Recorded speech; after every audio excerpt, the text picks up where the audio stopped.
तुमच्या घरातील सर्व वास्तुदोष दूर होतील. एकही रुपया खर्च न करता करा हे उपाय. आता घर पाडल्यानंतर पुन्हा बांधता येत नसल्याने या दोषांपासून मुक्ती कशी मिळवायची हा प्रश्न सतावतो. आज सर्वप्रथम आम्ही तुम्हाला वास्तूमध्ये घराच्या सर्व दिशांचे महत्त्व काय आहे ते सांगणार आहोत.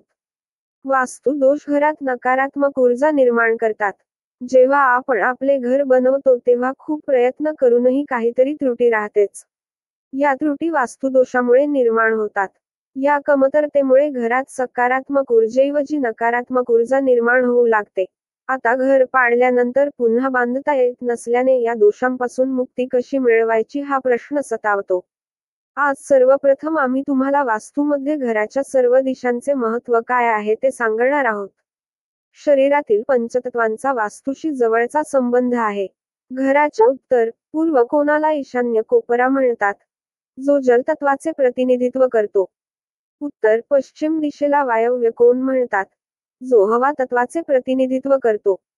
दक्षिण पूर्व दिशेला आग्नेय कोन म्हणतात, जो अग्नी तत्वाचे प्रतिनिधित्व करतो.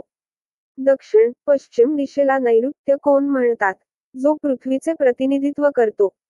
घराच्या मध्यभागी असलेल्या जागेला ब्रह्मस्थान म्हणतात, जे आकाश तत्वाचे मानले जाते.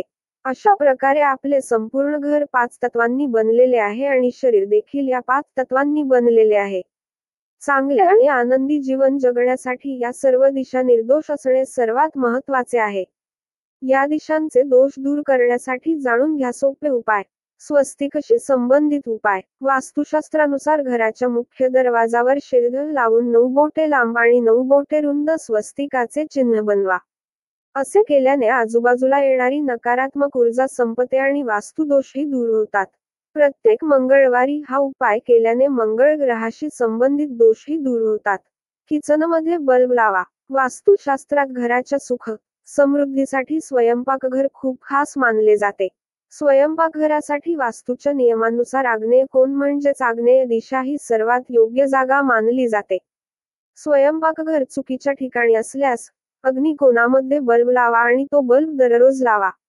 यामुळे तुमच्या घरातील वास्तुदोष दूर होतील. घोड्याचा नाल वास्तूनुसार. जर घराचा मुख्य दरवाजा उत्तर, उत्तर, पश्चिम किंवा पश्चिमेकडे असेल तर घोड्याचा नाल बाहेरील बाजूने लावावा. घराच्या मुख्य दारावर काळ्या घोड्याची नाल लावल्याने घरावर कोणाचीही वाईट नजर लागत नाही आणि बरकत कायम राहते. घोड्याच्या नालेचा आकार इंग्रजी अक्षर यू सारखा असतो. असे म्हटले जाते की एखाद्याला धावणाऱ्या घोड्याच्या पायातून मिळालेली नाल घरात आणून त्यास योग्य ठिकाणी ठेवले तर त्या व्यक्तीचे दुर्दैव दूर होते आणि आयुष्यात आनंद येतो. कलश स्थापना. वास्तूनुसार घरात वास्तू दोष असेल तर घराच्या उत्तर पूर्व कोनात कलश ठेवणे सर्वात योग्य मानले जाते. कलश कोठूनही तुटलेला असू नये याची काळजी घ्यावी. हिंदू मान्यतेनुसार कलश हे गणेशाचे रूप मानले जाते. गणपती हा आनंद देणारा आणि अडथळ्यांचा नाश करणारा मानला जातो. घरामध्ये कलशाची स्थापना केल्यानंतर सर्व काम कोणत्याही अडथळ्याशिवाय पूर्ण होते. कीर्तन आणि जागरण. असे म्हणतात की ज्या घरात रोज पूजापाठ आणि कीर्तन भजन होतात त्या घरात लक्ष्मी देवी स्वतः येऊन वास करते. रोज पूजा केल्याने तुमच्या घरातील वास्तुदोषही दूर होतात. जर तुम्हाला रोज भजन आणि कीर्तन करायला वेळ मिळत नसेल तर किमान रोज गायत्री मंत्र आणि शांती पाठ करा. झोपण्याच्या दिशेचे महत्त्व. वास्तूनुसार जर तुम्ही पश्चिमेकडे तोंड करून झोपल्यास तुम्हाला वाईट स्वप्ने आणि पोटाशी संबंधित आजार होऊ शकतात. झोप न मिळाल्याने व्यक्तीचा स्वभाव चिडखोर राहतो आणि शरीरात आळस राहतो. यामुळे घरात नकारात्मक ऊर्जेचा प्रवाह वाढतो. त्यामुळे दक्षिणेकडे तोंड करून झोपावे. यामुळे तुमचा स्वभाव बदलेल आणि निद्रानाशाची स्थितीही सुधारेल. कचरा ठेवण्याची योग्य दिशा. घराच्या उत्तर पूर्व कोपऱ्यात कधीही कचरा गोळा होऊ देऊ नका किंवा येथे कोणतेही जड मशीन ठेवू नका. यामुळे तुमच्या घरात वास्तुदोष निर्माण होतो. तसेच आपल्या वंशाच्या प्रगतीसाठी मुख्य दरवाजावर दोन्ही बाजूंनी अशोकाचे झाड लावावे. यामुळे तुमच्या घरातील वास्तुदोष दूर होईल आणि नकारात्मक ऊर्जा घरात कधीही प्रवेश करणार नाही. शौचालयाची दिशा.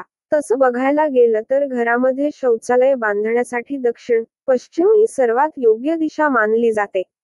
परंतु जर तुम्हाला घराच्या पूर्वेला शौचालय बांधायचे असेल आणि कोणताही पर्याय उरला नसेल तर तुम्ही टॉयलेट सीट अशा प्रकारे लावा की त्यावर बसताना तुम्ही पश्चिम किंवा दक्षिणेकडे तोंड करून बसू शकता. यामुळे घरातील नकारात्मक ऊर्जेची जागा सकारात्मक ऊर्जेने घेतली जाईल आणि तुमची सर्व कामे पूर्ण होऊ लागतील.